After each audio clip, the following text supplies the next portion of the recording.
that reducing harm, even imperfectly, is ethical relevant. Absolutism erases that distinction. It collapses the difference between harm you cannot reasonably avoid and harm you actively choose.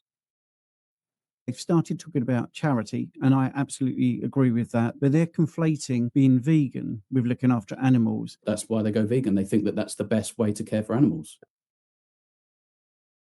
This move is powerful because it feels sophisticated. It sounds like realism, but it actually shuts down ethics entirely. If no action is valid unless it is perfect, then no ethical progress is ever possible.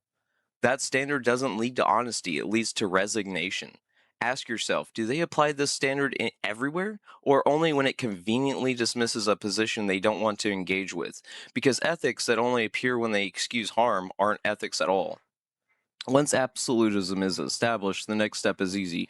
You point to unavoidable harm and treat it as proof that intentional harm doesn't matter. That's where the animals die to protect crops argument comes in. Because of your success, you felt like do you feel like you had a moral obligation to do No, well, something like that? I've always done it. It is a moral obligation, isn't it, to be kind to animals and everything else. Animals are killed to protect fruit, to protect plants. I mean, this is common knowledge. That's what a pesticide is. And Yes, animals die in crop production. That's not a revelation. What's missing is proportionality. Eating animals requires more crops, not fewer. So this argument doesn't refute veganism, it reinforces it. They're arguing against their own position again.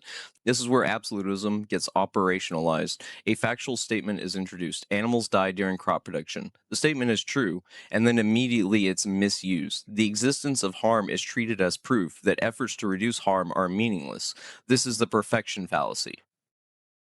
It assumes that if a solution isn't total, it isn't a solution at all. But ethics does not ask whether harm exists, it asks whether harm can be reduced.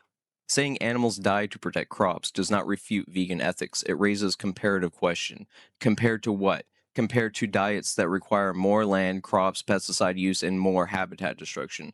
Feeding animals requires growing plants first, and then growing more plants to reduce the calories lost in conversion.